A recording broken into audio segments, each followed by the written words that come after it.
আসসালামু আলাইকুম বিয়ার, সবাই কেমন আছেন? তো লাইজুল লাইফস্টাইল ব্লগ থেকে আপনার সবাইকে স্বাগতম। তো নতুন একটি ভোরবেলায় আপনাদের সাথে নিয়ে ভিডিওটি শুরু করলাম। তো আজকে ভিডিওটি ভোর 5টা থেকে শুরু করলাম, যেহেতু অনেক গরমের কারণে ছাদে তেমন কোনো কাজ করতে পারিনি। তো অনেক দিন পর যেহেতু অনেক ভোরবেলায় উঠলাম, তো ভাবলাম যে আজকে ছাদে কিছু কাজ করব, পরে বাসার কাজ করব।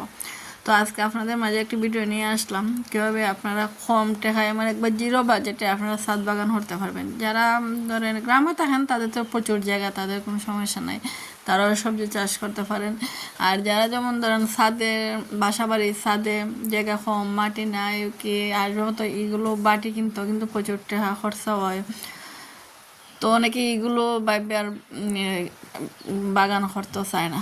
কিন্তু দেখবে আমি যাবে আজকে আপনাদের সাথে এই ভিডিওটা শেয়ার করব, আমার কোনো একটা টাকা খরচা হয় না, সেভাবে আমি বাগানটা আমি করছি। আর একবার টোটালি আমি জিরো বাজেটে আমার বাগানটা করা, ছাদ বাগান যেতটুকুই হয়েছে।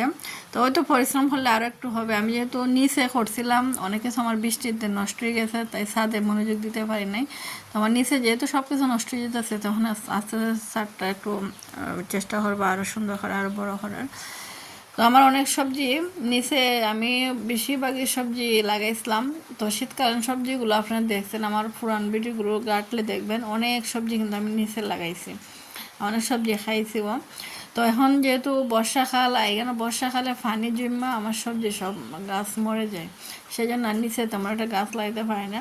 তো একটা জিনিস করছি, যেহেতু পানি লাগিয়ে থাকে, তো পানিতে কিন্তু কচু গাছ সবসময় হয়। তো কচু গাছ লাগিয়ে রাখলে আপনারা কচুও হইতে পারবেন, আবার লতিও হইতে পারবেন। আর একটা শাক আছে এলেন্সার শাক, আর একটা আছে মনে হয় গিহাঞ্জন শাক আছে, আর একটা কী শাক হয়েছে কলমি শাক।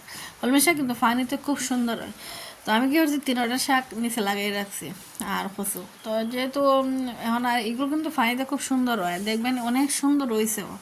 আর এগুলো কিন্তু শরীরে অনেক উপকার, যেহেতু সারও নাই কোনো আমি একটা পরিমাণ সার দিইনি, কোনো ধরনের কোনো বাইরে থেকে কোনো কিছু কিনে আনি নাই।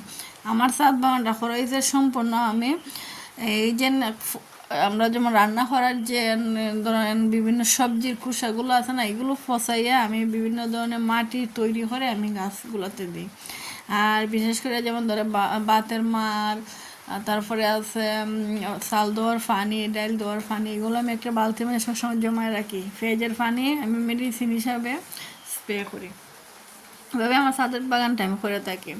আর যেগুলো আমার দেখছেন গাছ লাগানো সব কিছু কিন্তু আমার রুমের বাঙ্গা, যখন পুরানো হয়ে গেছে গিয়া, নষ্ট হয়ে গেছে গিয়া, এগুলোই আমি বেশিরভাগ কাজে লাগাইছি। আমি কোনো একটা বাটিও কিনি নাই, একটা বালতিও কিনি নাই। এগুলো এই যে চেষ্টা করি, যেমন 5 লিটার তেল যারা খায় তাদের জন্য খুবই সুবিধা।